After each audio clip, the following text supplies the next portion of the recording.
yartuun gantuun asumeefi asyoon warra isaan nyaatu warri isa nyaatirree amma hin jiranii waan rakkisatti fakkaatu inni garuu jiraataa seenaa inni nyaatu dhugaasaa akka waaqinaa baasu akka jirtanitti biyya keessaas biyya alaas warra jirtan.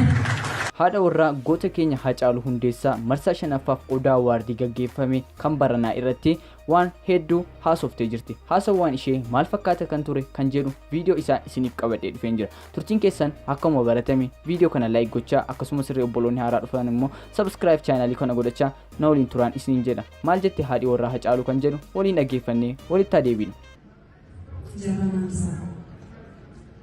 Duraan dursee akka hunda dandeenyu godhee baay'ee asiin goosaatiif haadha isaa wajjin galatoomuu jedha.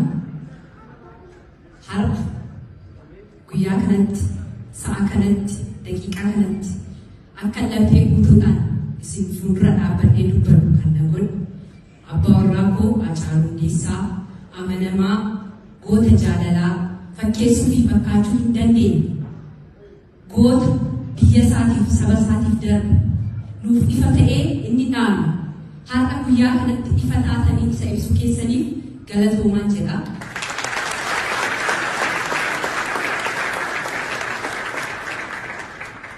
Inni darbus seenaan hin darbu seenaa hirminyaa fedheeraniyyuu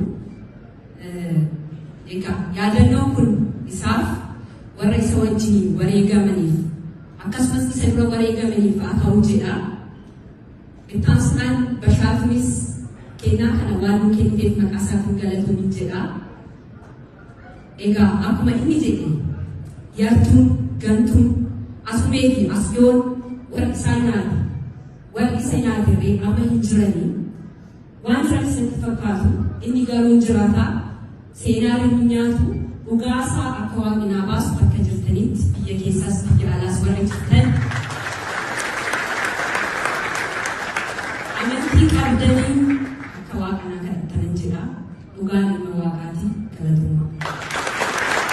Akkuma dhageessanii kaatanii haadhi warraa Haacaaluu dubbii jajjabaa ta'ee guyyaa sana irratti haasofteetti jechuudha. Guyyaa Odaa Awaardii barana gaggeeffame marsaa shanaffaa irratti. Kanatti aansuudhaan immoo kan waliin daawwannu Odaa Awaardiin kanumaan hin xumuramne wantoota hedduu sagantaa sana irratti tahaniiru jechuudha.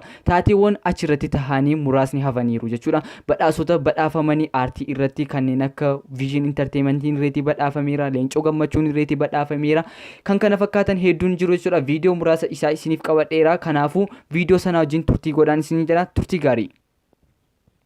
ክሊፖች ሙዚቃዎችን በመስራት በብዙዎች ዘንድ ደስ በሚል ፕላትፎርም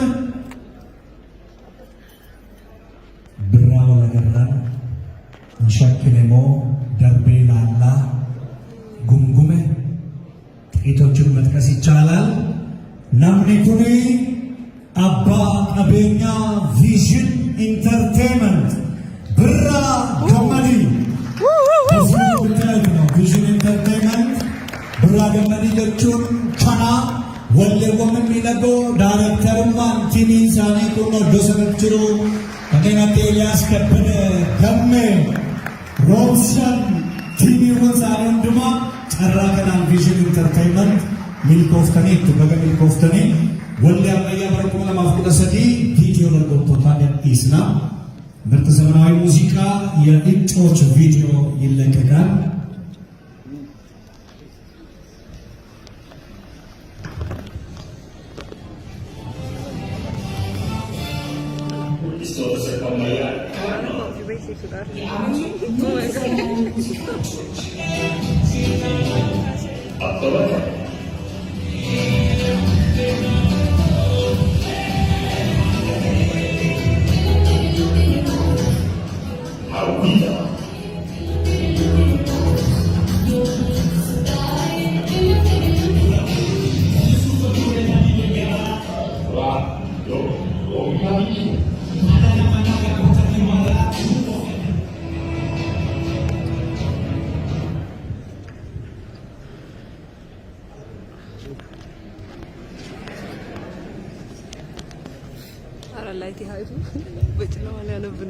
badhaasa Odaa marsaa shanaffaati. Sirba ammayyaa filatamaa bara 2003 kan injifate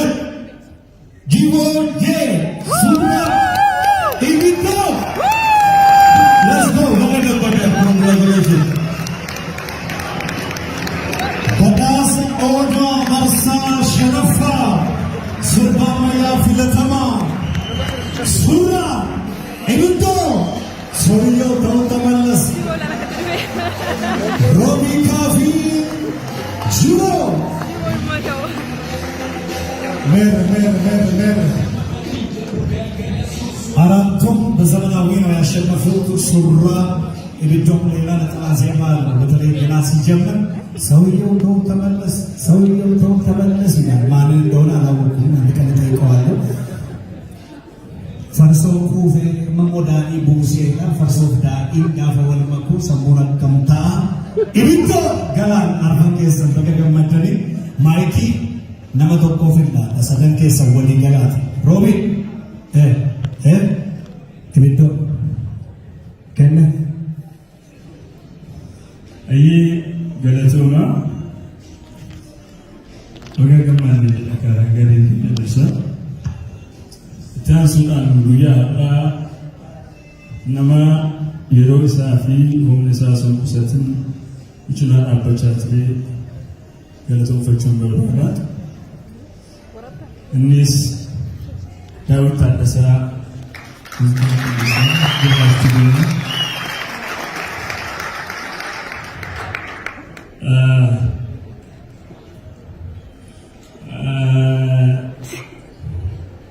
amma kabaja guyyaa har'aan ulaatame kana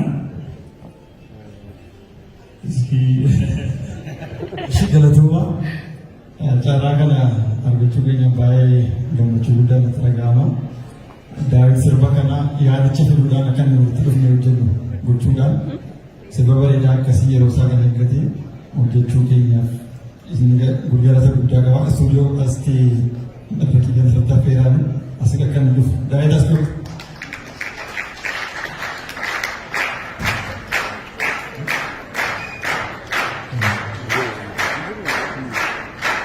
Udaawwan simmoo gamoo kanaan udaawwan baay'ee galateeffadha. Bashaatuunis qophii kana bareedaa kana fakkaatu qopheessuu keetiif galatoomii. Suuraas immoo sirba kana yaada isaa jalqabataa ture kan fedhe asitti argamuu baatuyyuu galata guddaa qaba.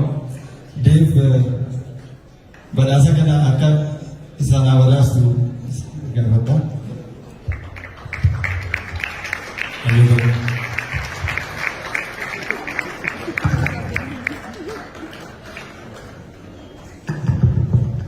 Galatooma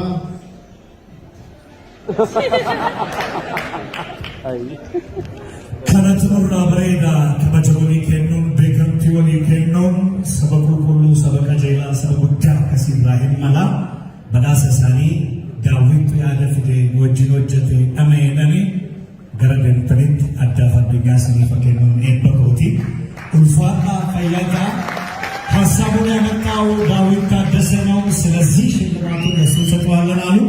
እኔ ደግሞ አብረው ሲሰሩ ሀሳቡ ኤቭሪቲንግ አራታቸውም ናቸው የሰጡት። ለብራ ገመዴ ግን አንድ ደቂቃ ሰጥዋለሁ። ስለ ቪዥን ኢንተርቴይንመንት ገናና ስም ነው ያለው። በጣም ገናና የሚገርም ስራ እየሰራ ስለሆነ ባካቸው በሁለት ደቂቃ ጠር ያለ ነገር ያውራልኝ። አስናበቱ ትገረፉ ብራቲ ቴንክ ዩ hayyee dura dursuudhaan Bashaatoo Tolamaariyaam akkasumas namoota sagantaa nama wal dorgomsiisanii injifachuu kana qopheessan galatoomaa jechuu barbaada. Itti aansuudhaan guyyaa irraa viidiyoon isiniif qabadhee ture kana fakkaata ture. Viidiyoo biraadhaan amma olti deemtuun nagaan naa turaan isin jedhaan nagaatti ciao.